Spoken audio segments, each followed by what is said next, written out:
balaaleffachuudhaan jimaata har'aa bakkeewwan adda addaatti mormiin taasifamee jira. Magaalaa Finfinnee keessatti kan argamu Masgiida Anwaarii fi naannoo isaatti mormii taasifameen walqabate lubbuun namaa darbuunsaas beekameera. Namoota mormiidhaaf ba'an kana bittinneessuudhaaf humnoonni nageenyaa haara nama imimmaaneessuu fi rasaasa dhukaasuu isaanii sababuma kanaanis lubbuun nama tokko darbuu isaa namoota miidhamanii masgiida keessatti hafaniifis gargaarsi akka hin taasifamne namoonni ijaan argan sagalee Ameerikaatti himanii jiru. Dhimma kana ilaalchisee amma gabaasni kun qophaa'etti akka lakkoobsa Itiyoophiyaa guyyaa keessaa sa'aatii 11tti karaa mootummaatiin ibsi kenname akka hin jirree fi Komishinii Poolisii magaalaa Finfinnee irraa deebii argachuudhaaf yaaliin sagaleen Ameerikaa taasise akka hin milkoofne Kennedy Abaatee Finfinnee irraa gabaasee jira. Torban darbe sababuma kanaan mormii taasifameen namoonni lama humnoottan nageenyaatiin ajjeefamanii siviilotaa fi humnoottan nageenyaa hedduu irratti miidhaan qaqqabuu isaa Komishiniin mirga namoomaa Itiyoophiyaa ibsuun isaa ni beekama.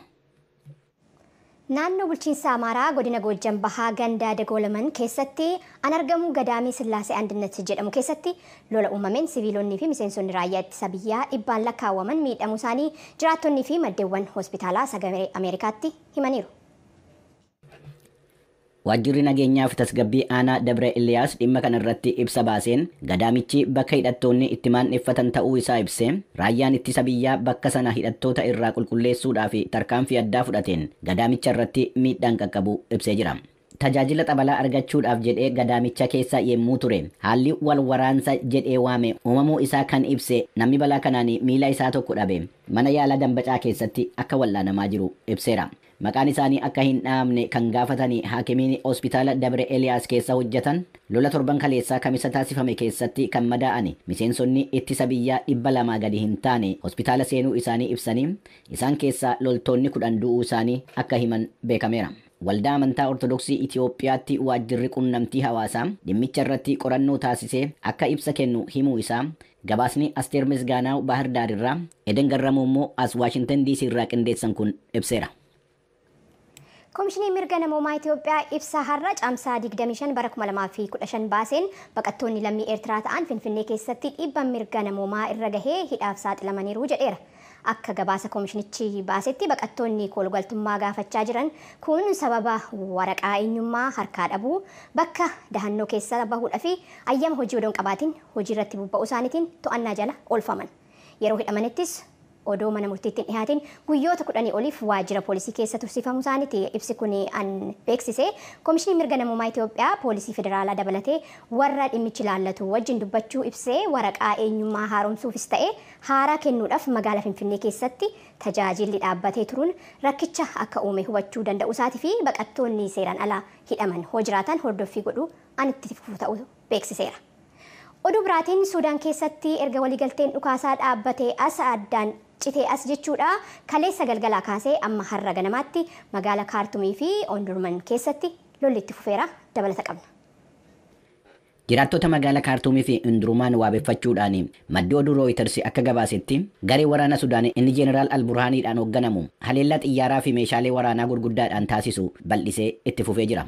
Akka maddi oduu kun dabalee gabaasetti waraanni Sudaan haleellaa isaa cimsee itti fufuusi gareen waraana dafee qaqqabaa inni Jeneraal Hamdaan Dagaalootiin hoogganamu daandiiwwan magaalotaatii fi manoottan keessa maandheffatee jiru gallakkisee bahuusaa mallattoon agarsiisu hin jiru. Wal waraansa itti fufee jiru kana ilaalchisuudhaan jiraataan kibba magaalaa Kaartuum Shehaab Aldiin Abdurrahmaan jedhamu wal waraansa kanaan rakkachaa jirra haala shororkeessaa fi wareeraa keessa jirra jechuudhaan oduu gabaastotatti himuun isaa gabaasameera. Wal waraansa torban ta'e kanaan namoonni miliyoona 1.2 biyya keessatti jireenya isaanii irraa kan buqqaan yommuu ta'u namoonni 400,000 ol ta'an immoo biyyoottan ollaatti baqataniiru. Kanneen keessaa lammiileen Sudaanii 100,000 ta'an kan baqatanii gara biyya Chaaditti ta'uusaa kan ibse gabaasni Reuters dhaabbata mootummoota gamtoomanitti jaarmiyaan dhimma baqattootaa UNHCR namoota wal waraansa kanaan qe'ee isaanii dhiisanii godaanan gargaaruudhaaf doolaarri miliyoonii 200 fi miliyoonii 14 akka isa barbaachisu ibse sana keessaa amma ammaatti 16 qofa akka argachuu isaa akka beeksise gabaaseera. Gareewwan Sudaan wal waraanaa jiran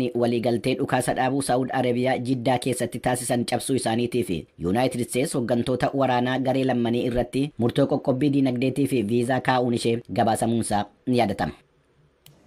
Ministeerri dhimma alaa Raashiyaa Saargee Laavrov itti aanaa ministeera dhimma alaa Chaayinaa wajjiniin ta'uudhaan walgahii garee biyyoottan 5 Afrikaa kibbaa keessatti godhamu irratti hirmaataniiru.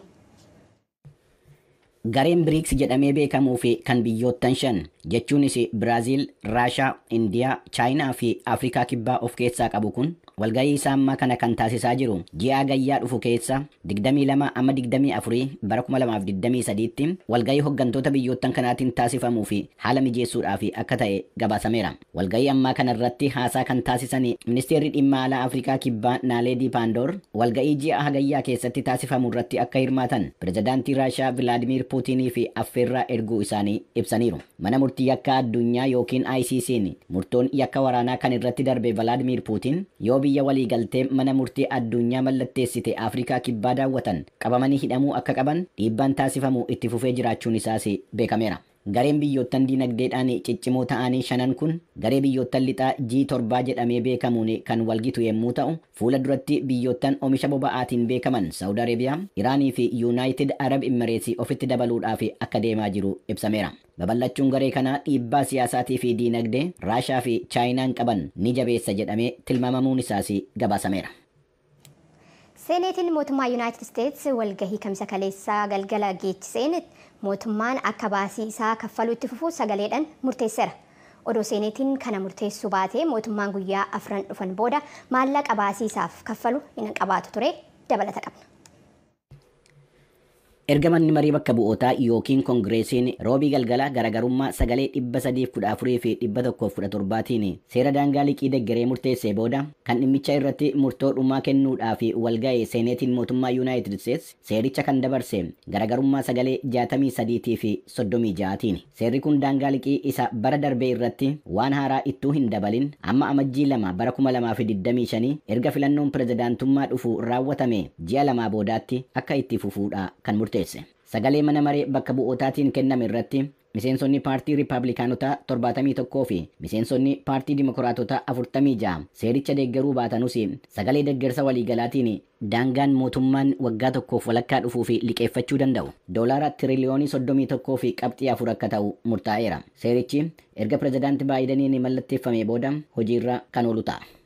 Hordoftoota keenya oduuwwan waraanni naannoo isaanii gochaa jiru wajjiniin hirmaachaatii jiranii gabaasaa Henry Wilkins erge jaalanneetu dhiyeessa. Jalqaba baatii caamsaa darbe keessa loltoonni dubartootaa kanneen miseensa raayyaa ittisa biyyaa Gaanaa ta'an waa'ee dubartootaa nagaaf nageenyaa ilaalchisee baatii bitooteessa keessa dhaabbata Yuunaayitid Isteets gaggeessitu kan Flint Laak jedhamu keessatti baratan irra deebi'anii dubbatanii jiru. Leetanaa Koloneel Jaakliin Gaaleeri leenjiin kun yeroo shororkeessummaa qolattu dubartoonni sarara duraarra jiraachuun maaliif akka barbaachisaa ta'e akka qophooftuuf hubattu kan ishee gargaari ta'uu dubbatti. I think that having women as peace builders on the team will help to curb the situation. Garee tokko keessatti dubartoonni akka nagaa jajjabeessaniif qabaachuun haala jiru to'achuuf gargaara jedheen yaada. Keessattuu miidhamtoota hookkara saalaa biratti. Sababiin isaa hookkarri saalaa baay'een dhiiraan geggeeffama waan ta'eef dhimmoota akkasii dubartootatti dubbachuun caalaatti mijataadha. Akka dhaabbanni nageenyaa kan Yuunaayitid Isteets jedhutti imaammata nagaaf nageenyaa waaraa addunyaa irratti galmaan ga'uuf tattaaffii ta'u hundaa keessatti dubartoonni qooda fudhattoota murteessoo ta'uu akka qaban kunis ergamarratti loltoota dubartoota ta'an dhiiraan qixxee waliin deeman irraa kaasee hanga gandoota shororkeessotaan to'atamanitti hanga sadarkaa mootummaa olaanaatti furmaata karaa nagaaf nageenyaa irratti mari'achuutti babal'achuu danda'a. Flint Laak shaakala Yuunaayitid Isteetsiin durfamu kan bara 2005 irraa eegalee waggaa waggaan gaggeessa. Michoota nageenyaa biyyoota Afrikaa dhiyaa leenjisuuf bara kana Gaanaa fi Ivory Coast keessatti leenjiin gaggeeffamee jira. Biyyoonni lamaan weerara shororkeessotaa daangaa gama kaabaan qaban irratti raawwatamu waliin wal'aansoo wal qabaa jiru. Shaakala kanaan yeroo jalqabaaf dubartoonni nagaaf nageenya keessatti qaama giddugaleessa sagantichaa taasisee jira. Fee Kuweebaas ittaantuu hooggantuu ajajaa hojii addaa kan waaltaa Ameerikaan Afrikaa keessaa qabduuti. Kan Flint Laak kanas ishumatu qindeesse. Isheen akka jettutti waraanni Afrikaa dhiyaa leenjiin kun osoo hin jalqabamin dura dubartoonni mala nagaa eegsisuu keessatti dandeettii qabu jedhanii hin yaanne. It is to work with our partners to build their civil military capacity, but from a female forward perspective. In the US, dandeettii hawaasa siviiliif waraana isaanii ijaaruuf michoota keenya waliin hojjechaa jirra. Garuu ilaalcha dubartootaa fuula duratti dabarsuu jechuudhaan ta'a. Yuunaayitid Isteetsi keessatti michoonni waltaatota kan yeroo Iraaqiif Afgaanistaan sana gareewwan garee hirmaannaa dubartootaa yookaan garee deeggarsa aadaa jennee waamne. Kanaaf kunis baay'ee wal fakkaata garuu michoota waliin hojiirra oolchuudha. Fakkeenyaaf Afrikaa dhihaa keessatti danqaaleen aadaa naannoo quunnamtii hawaasummaa dhiiraaf dubartoota gidduu jiru hawaasa shororkeessummaan miidhamaa jiran keessatti loltoonni dubartoota ta'an onnee fi sammuu dubartoota miidhamanii moo'achuun salphaadhaa jechuudha jedhan. Tokkummaan mootummootaa dubartoonni hedduun ijaarsa nagaa fi walitti bu'iinsa ittisuu keessatti hirmaachisuufis dhiibbaa taasisaa jira. Akka gaaleeriin jedhanitti tattaaffii farra shororkeessummaa Gaanaa keessatti gahee sarara duraa irratti qooda fudhachuu koof gammachuu guddaan qabaa jedhan. If you're a woman, accept challenges. And like the oath we took before office, you go wherever ordered by land, sea and air. Yoo dubartii taate ati qormaata fudhatta akkuma kakuu aangoo dura dhaabbannee fudhanne bakka lafoo galaanaaf qilleensaan ajajamte hunda deemta balaa lubbuu kee galaafatu yoo ta'e illee. Dhiibbaan addunyaa irratti dubartoonni nagaa ijaaruuf ittisa shororkeessummaa keessatti gahee cimaa akka qabaataniif godhamu itti fufee waan jiruuf kanneen biroo hedduu